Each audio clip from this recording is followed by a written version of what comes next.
वंदे मातरम। Happy independence day. 15 अगस्त याद दिलाता है वंदे मातरम की। एक जमाना था जब वंदे मातरम बोला भी जाता था तो जेल में डाला जाता था, लेकिन आज का जमाना है, अब हमारा वंदे मातरम कहाँ गूंज अपनी दिखा रहा है। जी हाँ, जगाओ अपने दिल की मणिकर्णिका, जगाओ अपने दिल की मणिकर्णिका, आपको सफलता जरूर मिलेगी। समय जरूर लगेगा, समय बड़ा बलवान होता है और जिसके अंदर जिद होती है, जिसके अंदर जुनून होता है, उसको कोई रोक नहीं सकता। मैंने अपने जीवन में यही किया, जो मुझे पाना था उसके लिए मैं शिद्दत से लगी रही, पेशेंस रखे। मैंने किसी को बुरा नहीं बोला और ना ही किसी से लड़ाई करने गई। शांति से क्या हो सकता है उसके ऊपर ज्यादा विचार किया। बनी थी मैं LLB एजुकेशन करके, कहा वकीली करने जाने वाली थी, लेकिन जब मुझे अपने सीनियर ने बताया, मेरे सीनियर ने जब बताया, क्योंकि तब करियर क्लैरिटी टेस्ट और ये सब चीजें नहीं थी, वैसी काउंसलिंग नहीं थी, उस कारण मेरे मम्मी पापा सोचते थे कि मैं डॉक्टर बनूं, लेकिन मुझे वैसी पढ़ाई करने में बिल्कुल ही इंटरेस्ट नहीं रहता था। डांस, ड्रामा, बैडमिंटन, इसमें मैं पूरी लगी रहती थी और उसके अंदर मेहनत करने में मैंने कोई कमी नहीं रखी थी। शायद इसीलिए मेरे लाइफ जो स्किल्स है वो बहुत स्ट्रांग है। मैं इतनी इजीली हार नहीं मानती। LLB 5 साल मैंने पूरी शिद्दत के साथ मैंने अपनी पढ़ाई की। बुक्स नहीं थे, सिलेबस समझ में नहीं आ रहा था, लेकिन डॉक्टर पिल्ले सर के कारण और हमारे टीचर्स, डेडिकेटेड टीचर्स के कारण आज हम लोग एटलीस्ट हम अपनी डिग्री दिखा सकते हैं कि ये हमने पूरी इंटीग्रेटेड LLB कंप्लीट की। उसके बाद शादी के बाद ऐसे टाउनशिप में रहना वहां से पॉसिबल नहीं था कि मैं जाके प्रैक्टिस करूं, फिर बच्चे, टिपिकल लेडीज प्रॉब्लम, आपको छोड़ना पड़ेगा। क्यों? क्योंकि बच्चे आपकी प्रायोरिटी होती है और उसमें हमने अपना करियर दांव पे लगा दिया। पढ़ाई किस लिए की थी? अब देखो, यहाँ पे मैंने अपनी दिल की मणिकर्णिका जगाए रखी। मुझे कुछ करना है। मैंने डांस क्लासेस शुरू किए, कोरियोग्राफी शुरू की। इतने जल्दी सफलता मिलते गए कि मुझे कॉलोनी में सरोज खान बोला जाता था। बहुत मजा आता था। रात दिन मेहनत करके कुछ ऐसे जुगाड़ू करके टेप रिकॉर्डर, कैसेट, जो भी अवेलेबल चीजें थी, उसके साथ हर बार नया क्रिएट करती थी। लेकिन एक दौर आता है जहां पे आपको रोका जाता है। क्यों? क्योंकि आपके लिए नया चैलेंज, नई अपॉर्चुनिटी, नई सुविधा, नई अपॉर्चुनिटी लेके आती है और मैंने वो एक्सेप्ट की। Now started personality development through performing arts, study techniques with performing arts, dance, drama, music, drawing, painting के साथ क्ले मॉडलिंग। इसके साथ जब बच्चे स्टडीज करना शुरू कर रहे थे, तब मैंने देखा कि उनके अंदर कॉन्सेप्चुअल लर्निंग बहुत अच्छी हो रही है। फिर धीरे धीरे पेरेंटिंग में गई एंड देन कॉर्पोरेट ट्रेनर्स, क्योंकि मैंने देखा कि after every 10 years there are some changes.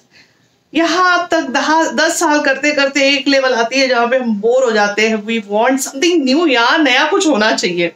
अब ये नया कुछ ढूंढने में हम वो 10 साल के बाद की जो 1-2 साल है, वो या तो डिप्रेशन में चले जाते, या स्ट्रेस में रहते हैं, या कुछ नया निकालते निकालते वो टाइम वेस्ट हो जाता है।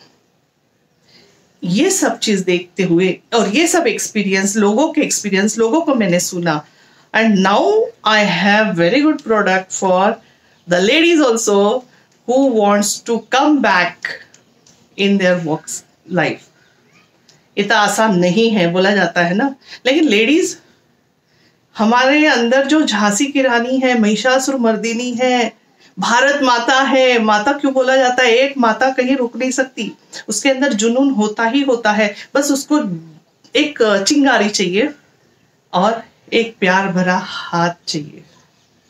जी हाँ, बस एक मेरे हाथ पे आप अपना हाथ रखिए, मैं जरूर आपको मिलूंगी, वहीं पे मिलूंगी जहां पे आपको जरूरत है। जहां मेरी जरूरत आपकी खत्म हो गई, आप मुझे अलविदा कर सकते हैं, कोई प्रॉब्लम नहीं है, मुझे बुरा नहीं लगेगा। लेकिन जहां आपकी जरूरत है वहां पे अगर आप मुझसे मिलते हैं तो मैं आपको वहीं पाऊंगी जहां आपको जरूरत है, और मैं वहीं मिलूंगी आपको हेल्प करने के लिए। कैसे? तो अभी हमने एक शुरू किया है, जैसे बोला जाता है every Wednesday is for ladies day. So इस वेंसडे से एवरी वेंसडे मैं ऑनलाइन ऑफलाइन आपके साथ बैठ सकती हूँ। आपका पहला इंटरव्यू, आपका पहला इंटरेक्शन जो होगा, that will be understanding your profile, और उस प्रोफाइल पे हम काम करेंगे। उसके बाद I can give you direction with proper 1-to-1 counselling. जहाँ पे टेस्ट की जरूरत है वहाँ टेस्ट सजेस्ट करूंगी, जहाँ पे आपके रेज्यूमी के ऊपर काम करने की जरूरत है वहाँ पे हम रेज्यूमी पे काम करेंगे, जहाँ पे हमें लगता है कि किसी एडवाइस की जरूरत है तो we will meet industry people, advice लेंगे।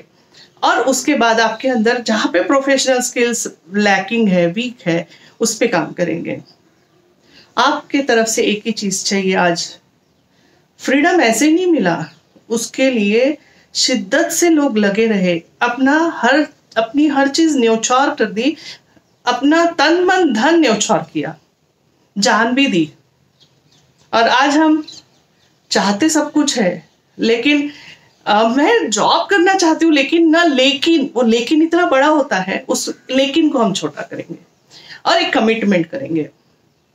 उसके साथ आपको एक चीज समझनी है, टेकिंग स्टैंड फॉर सेल्फ। हम क्या सोचते हैं, नहीं मैं तो एक वाइफ हूं तो मुझे हस्बैंड का सुनना चाहिए, मैं एक मदर हूं मुझे बच्चों का सुनना चाहिए, मैं एक बहुत अच्छी भली अच्छी आदर्श बहू हूं तो मुझे सबका सुनना चाहिए, और मैं बहुत अच्छी बेटी हूं तो मुझे माँ बाप का भी सुनना चाहिए। बड़े कब होंगे? बड़े हो जाओ, सबकी सुनो, अपनी करो, अपने मन की सुनो पहले, और आपके मन की सुनने के लिए मैं तैयार हूं। जब मैंने अपने दिल की सुनी तो आज मैं खुश हूं, नहीं तो आपके ऊपर चढ़ने वाले बहुत लोग आपको मिल जाएंगे। जस्ट आप एक अलाउ कीजिए कि आप किसी को सुनना शुरू कर दीजिए, नहीं अब बताइए मैं आपका करूंगी, दैट इज सर्विंग। वो तो एक नौकर करता है। डेडिकेट योर वर्क, जहां पे आपकी जरूरत नहीं है वो डेडिकेशन आना चाहिए, then only you will be smart management person. एक लीडर जो होता है वो मैनेजमेंट करता है, वो सर्वेंट नहीं बनता है। तो पहले फाइंड आउट कीजिए कि आप सर्वेंट बनना चाहते हैं या मैनेजमेंट लीडर बनना चाहते हैं। तो जहां पे आप मैनेजमेंट सीखेंगे वहां पे आप समझेंगे कि जहां पे मेरा काम, मेरी इंपॉर्टेंस या मेरी स्किल्स चाहिए वहां पे आप जरूर दीजिए, लेकिन जहां पे आपके स्किल्स की जरूरत नहीं है वहां पे आप हायर कर सकते हो। So how you can manage your home and your work place, your children, your family, give them quality time. आप क्वालिटी टाइम में देते वक्त ऐसा नहीं लगना चाहिए कि हम बच्चों को बैठ के पढ़ा रहे हैं, दैट मीन्स हम उनको स्पून फीडिंग कर रहे हैं, खाना भी खिला के दे रहे हैं, पढ़ाई भी करके दे रहे हैं। कब बड़े होंगे? बच्चों को बड़ा होने दीजिए। ठीक है, आज वो थोड़े कम मार्क्स लाएंगे, लेकिन लाइफ में कभी हारेंगे नहीं। आज हारे तो कल नहीं हारेंगे। हाँ, उनको हार की आदत नहीं डालनी है, उनको जीत की आदत डालनी है, लेकिन जीत ऐसे ही नहीं हाथ में आती है, तो हमें उनके अंदर जुनून भरना है। झांसी की रानी कितनी बार लड़ाई की प्रैक्टिस की होगी, तब जाके वो वीरांगना बनी। तो ऐसे ही मणिकर्णिका नहीं बनती है। मणिकर्णिका बनने के लिए आपके अंदर वो प्रैक्टिस चाहिए, माइंड में प्रैक्टिस चाहिए। जहां तक आप अपने आप को हाईलाइट करने के लिए दूसरों को डोमिनेट करना शुरू करेंगे तो आप पीछे रह जाएंगे, क्योंकि आप लोग आपको इग्नोर करके चले जाएंगे। लेकिन जहां पे आप आगे वालों को मोटिवेट करेंगे, आगे वाले की सुनेंगे, उस दिन आपके अंदर की मणिकर्णिका जागरूक होती जाएगी, और फिर आपके सक्सेस को, आपके सफलता को कोई रोक नहीं सकता। तो आप क्या चाहते हैं? जगाना चाहते हैं अपने दिल की मणिकर्णिका? जगाइए, मैं हूं आपके साथ। और आज वुमन एम्पावरमेंट अंदर है यार, उसको निकालो, जगाओ, बनाओ। तो आज मैं उसी से फ्रीडम चाहती हूँ। सब आप सोच लीजिए कि मैं अपनी अंदर की जो बहुत सारी जो बंधने हैं उससे आजाद हूं, और अपने संस्कार, अपने वैल्यूज के साथ, वैल्यूज को मैं बहुत इंपॉर्टेंस देती हूँ। वैल्यूज, सोसाइटी रूल्स ये इसलिए होते हैं ताकि हम अपनी फैमिली को एकदम अच्छे हैप्पी तरीके से आगे ले जा सकते हैं। एंड माता, जैसे मदर टंग बोला जाता है, तो मदर टंग टंग से निकलने वाले शब्द, बच्चों के शब्द आप ही संभाल सकते हैं। आजकल बहुत सारे फ्लॉ लैंग्वेजेस आ गई हैं विजुअल्स में, उससे निकालना, उससे रोकना आपके लिए बहुत बड़ा चैलेंज है। झांसी की रानी के जैसा आपको बिहेव करना पड़ेगा।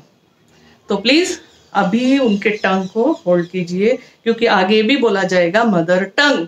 अब मदर टंग को कैसे देना है, कैसे संभालना है, ये आपका है, आपका दायित्व है, आपका कर्तव्य है।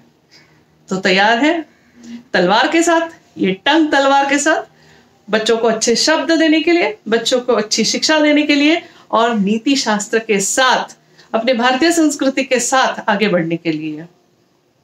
कोई रूल्स डिसिप्लिन के साथ चलते हैं तो गेम अच्छा होता है। क्रिकेट के भी अपने रूल्स है, बैडमिंटन, हॉकी के भी अपने रूल्स है। जहां पे आपने गलत शॉट मारा, उधर से सीटी बजती है। ये सीटी बजाने वाला जो है आपको दिखता नहीं, वो ऊपर से बजाता है।